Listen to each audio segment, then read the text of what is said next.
Hello beautiful people, welcome to the channel. Reverend Debbie here, hope you're doing well. Today's video, the week in brief, and what a week it has been. I'm going to try and keep this as brief as possible. Several stories for you here that I would like to cover. The first one being one of my favourite people to talk about at the moment, Andrew Tate. I mean, he's not a favourite person, I just enjoy talking about him because I'm hoping that people will see how awful he is as a human being.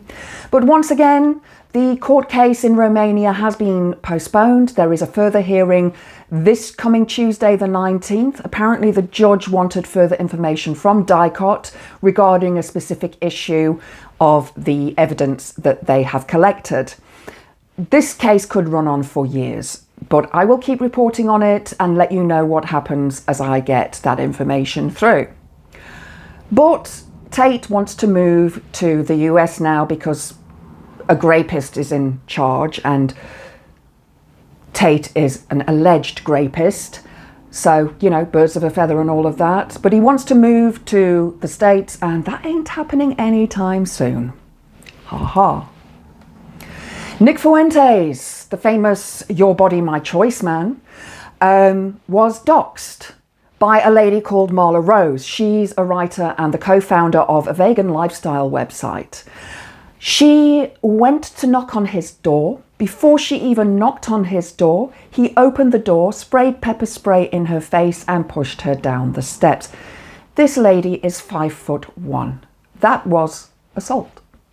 And she is apparently going to be pressing charges against him. Remember, Nick, our body's our choice. You don't have a say over it. Trump, in another amazing, mystifying circus ring parade that is his presidency to be, has appointed the saviour of the universe, Elon Musk, as the head of the Department of Government Efficiency. That should be interesting. The acronym Doge is apparently a nod to Elon's Bitcoin, called Doge or Doggy or Dog or however you want to pronounce it. To me, a Doge is a king-like figure in Venice. But anyway, you know, as we go on with these new things. So I think that these two failed businessmen are possibly going to run America into the ground. It's terrifying, and my heart goes out to you. God bless America. David Carrick. Does anybody remember this scumbag? A former Met Police officer pleaded not guilty to 5 counts of indecent assault against a teenage girl and 2 counts of rape and SA and coercive controlling behaviour against a woman. Well, that'll go well for him, won't it? Nonce.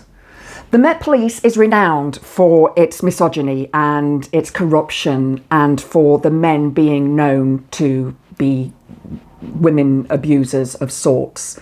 Bit of locker room banter. Wayne Couzens was known as the Grapist. That was his nickname. So let's hope that his not guilty plea is found to be guilty, as one would hope from these allegations. And remember, they are allegations. Keir Starmer, the leader of the Labour Party and the Prime Minister here in the United Kingdom, nailed PMQs this week. That's Prime Minister's Questions, for those who don't know. Every week on a Wednesday in government, everybody gets together in the House of Commons and has a big shout and laugh at each other, asking questions that never really get answered. But Starmer had a brilliant response for Nigel Farage. Some of you may know who he is. Recently been in America supporting Donald Trump. Spends a lot of his time over there because he believes that Donald Trump is his friend and is going to help him. So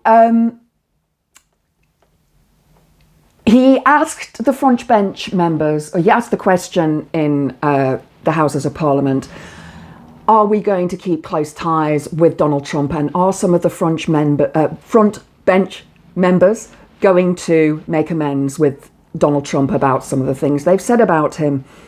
I don't think that's going to happen. Starmer came back with a hilarious response saying Farage made a rare appearance in the House of Commons and that he was expecting to see him on the immigration statistics. A huge call of laughter came from the Labour benches with shouts of more, because the Houses of Parliament, PMQs, is a little bit of theatre. But Starmer put him back in his place, Clacton, where he never goes.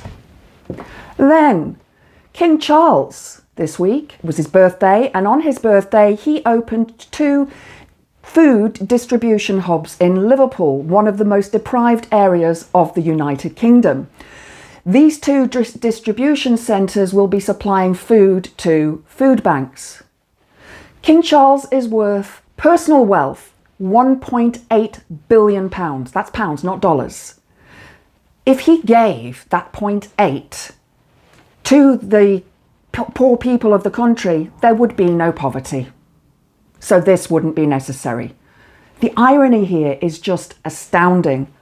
I personally, if I was a king or a queen, would be so embarrassed to open something that is charity-based for people who are starving in my own country. Then finally, I follow a gent by the name of Luke Beasley on YouTube. He's a political commentator in the States, and as we know, many people voted for Trump, and now many people who did vote for him are now asking, can I change my vote? I don't want this. They weren't aware of Trump's agenda because he never mentioned it in any of his rallies.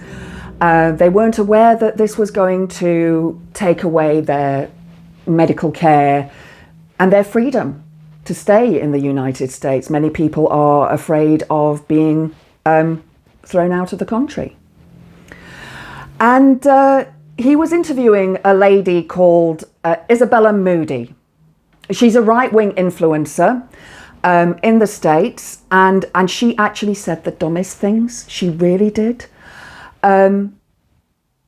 She says that she's happy to let her husband make all of the decisions, and that men should never listen to women, and also that women should not be in politics. I beg to differ with that. So Luke asked her the following question, and Luke, shout out to you for this question. She didn't get it. She didn't realise what you were actually saying to her, but I laughed out loud at this. He said, have you ever considered that you're projecting, and instead of putting your lack of critical thinking skills onto women, you should just blame yourself for it?